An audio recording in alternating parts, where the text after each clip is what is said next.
So dear brothers and sisters, today is the feast of Saint Matthew, Apostle and Evangelist, and something I often find very surprising about the Apostles is how little we know about some of them. I think this is a very important point because when we consider how important they are, even scripturally, when it talks about this the city built on 12 cornerstones, built on 12 pillars, like built on the apostles. Like this is surely they're key people in the story, the development of Christianity. Like these are very, very important people.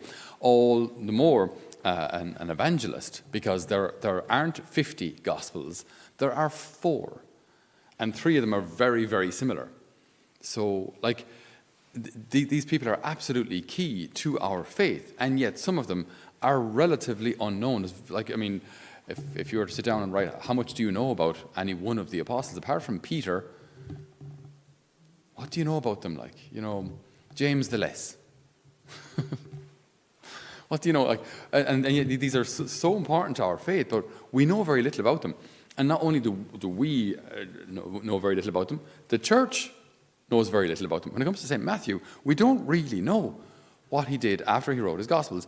Tradition says that he went east to preach. Where he died, how he died, we're not really sure. So what I find interesting is these key people were instrumental in the carrying of the early church. Like when the church was just a little fledgling of a church, a small little gruppetto, a small little gruppino, and with no influence at all. Their leader had been killed, and then came back for a while, and then left them to carry on the message. But they were a small group, again with an empire against them, similar to yesterday, St. Andrew Kim, with all of the Korean authorities against him. You have an empire against you, and there's a handful of followers. And then they go out and preach and teach with incredible courage, and the faith grows, and then it starts to spread quite quickly. So these people were absolutely key, and yet we know very little about them. So it when I was just thinking about this, it really highlighted to me that one of the virtues of the apostles in general, and of St. Matthew today, is that they knew how to preach and teach and then get out of the way. You deliver the message, and then you get out of the way. So you deliver the message, but it's not about you.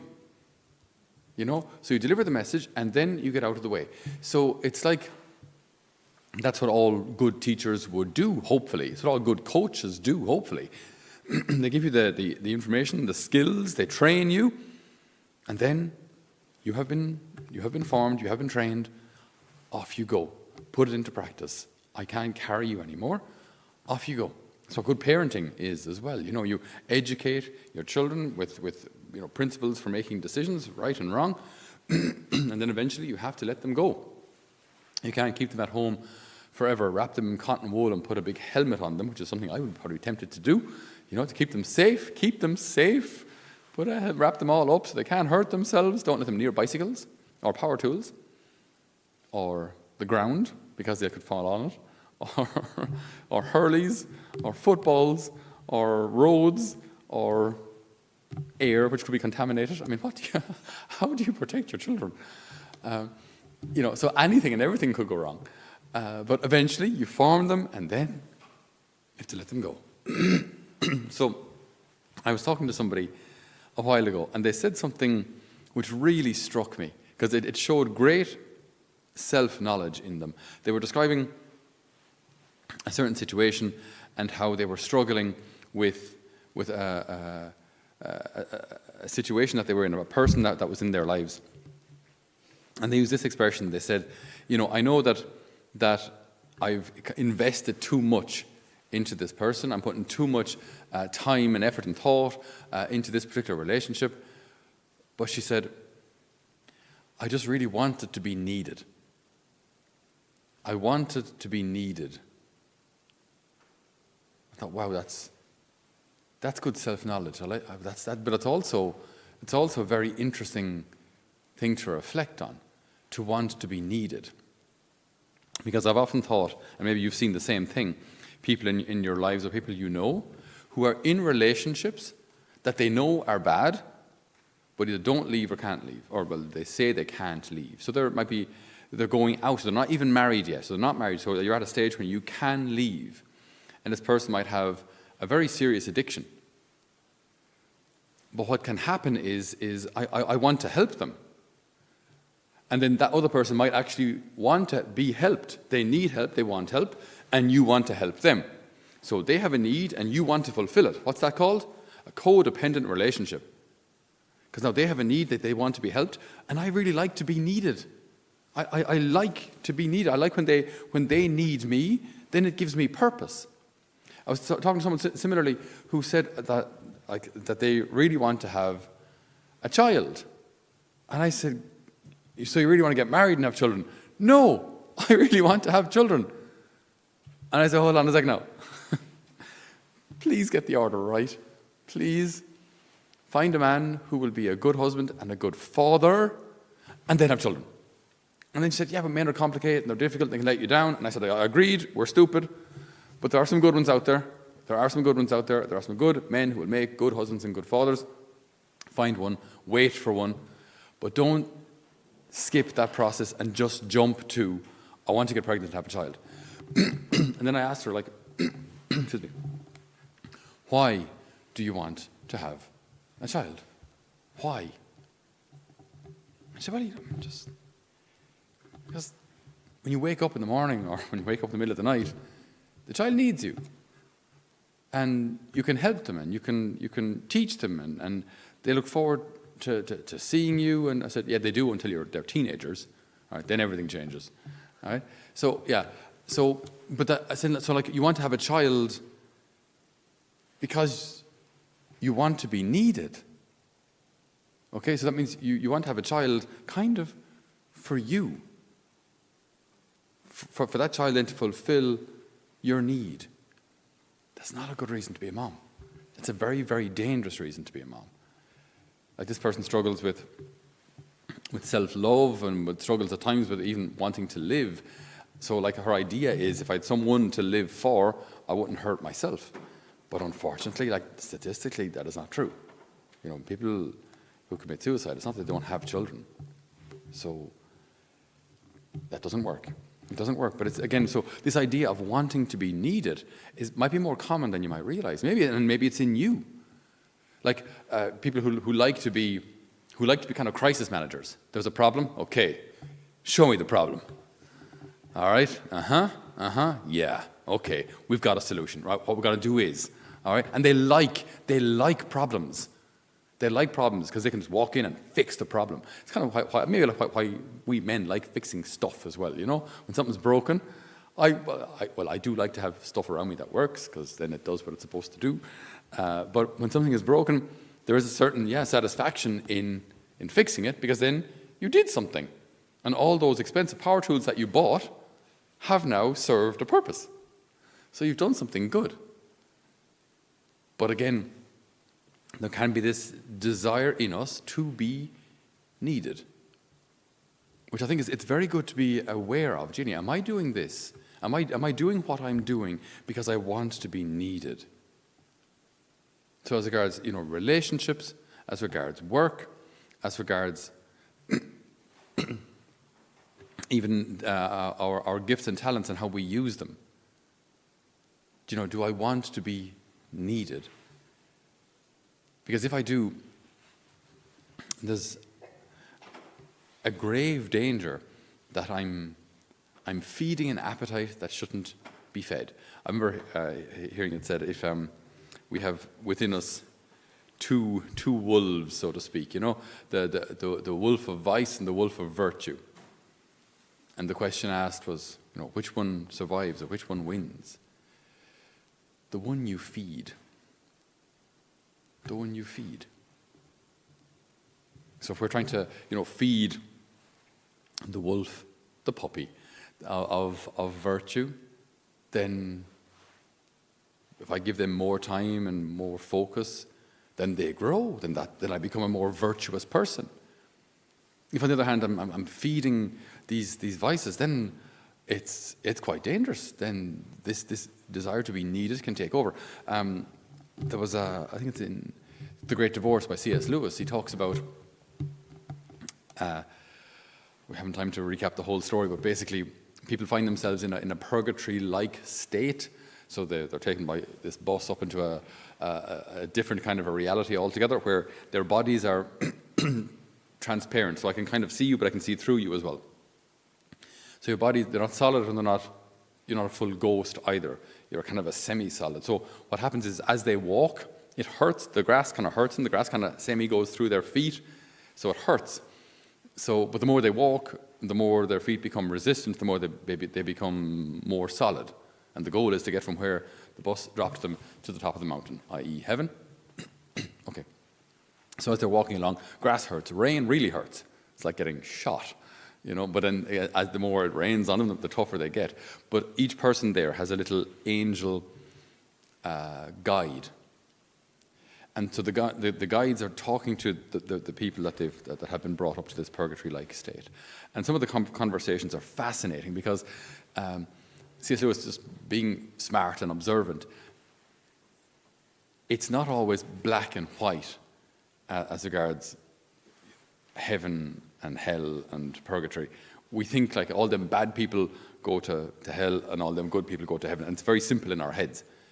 But he has some very interesting conversations where he speaks to one lady who says, I don't know why I'm here at all. I should have been brought straight up to the top. I've done nothing wrong. I had a husband there for 40 years, and as far as I can see now, I was an absolutely wonderful wife. I had no problem at all now. Now my husband, he was difficult. Oh, Janie, he was difficult. Because you'd ask him for something simple. You'd ask him for a cup of tea. Right? You'd ask him for a simple cup of tea. And what would he do? He'd bring it in on a cup with a saucer that wasn't even matching.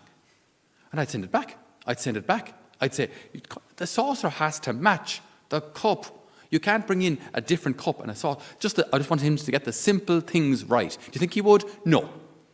Conversation kind of goes on like that, and you realize, my goodness, this woman was absolutely insufferable. She made life hell for all those around her, making it seem like all she wanted was to get the simple things right. But basically, nothing was ever good enough for her. You understand? So the way he paints the picture, the way he shows it, is that it's not, is she bad or good? Well, there are things she needs to let go of. Her own self-importance, and maybe to consider the other person's good efforts, and so on. Okay, so he shows that the nuances of what goes on in our heads or in our lives, and it's not as straightforward as it seems. But one other person who's accompanied in this route to heaven is a lady who had a sick child, and so the angel talks to her, and she just describes how difficult it was and how much she had suffered. And absolutely she had, there's no doubt about it. But then she goes on to talk about how just her sick son had nobody really except me. And then the angel said, but your husband was a very good man too, and he served the children, and he took care of your sick son as well, didn't he? And she responds, well, yeah, but nobody could really take care of him like I could. He was the one I really wanted. He was the one, I was the one he really wanted. And I was the only one who really could take care of him. And again, the angel, just again, the voice of truth, speaks into the situation and says, but again, there was your sister who was absolutely wonderful. The medical team were fantastic. Were you serving the child because of the child's needs, or because you wanted to be needed? And what became quite apparent in the conversation is that she wanted to be needed, and that even though her husband was a wonderful man and really wanted to help the child, she wouldn't actually let him because she wanted to be needed. Again, very, very insightful. But this could well be in you and I. Do I want to be needed? So even when we're doing good things, exteriorly it looks fantastic. It looks virtuous. But am I doing it because I want to be needed? Am I doing it for me? Subtly, am I doing it for the applause? Am I doing it for the recognition? Am I doing it because someone looks in and goes, oh, finally, you're here. And then you feel, no, I'm just Don't mind me, really. I'm just doing my duty. Just doing my duty. That's all I'm doing.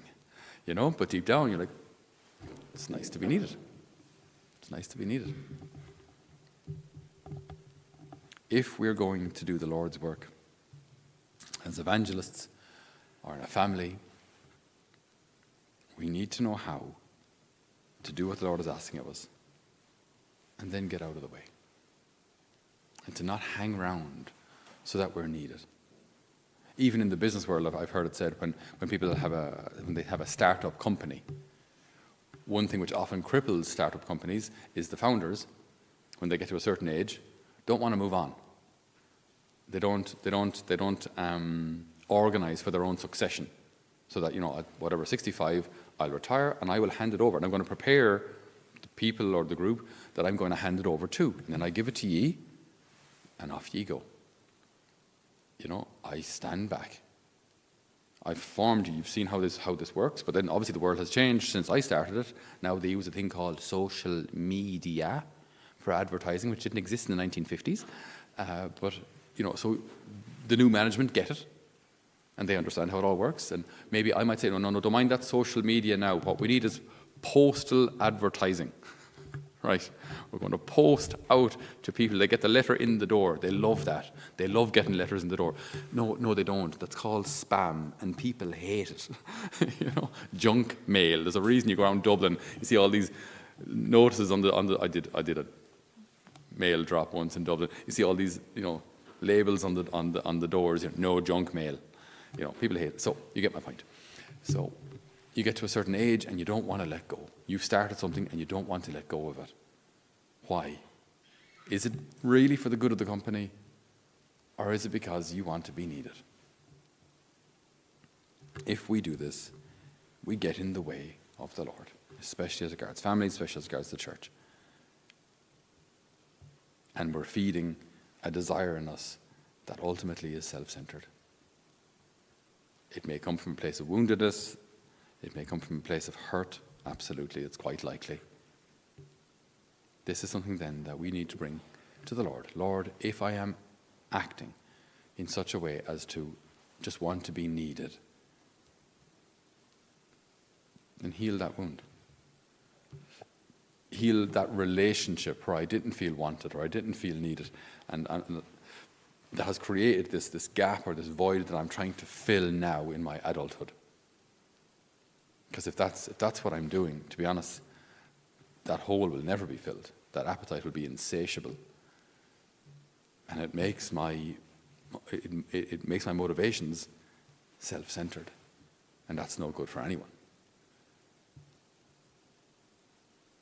So let us imitate the apostles, the saints, and the many good and holy people that we know who were able to start something or do something great and then get out of the way, so that it is no longer we who live, but Christ who lives in us. Amen.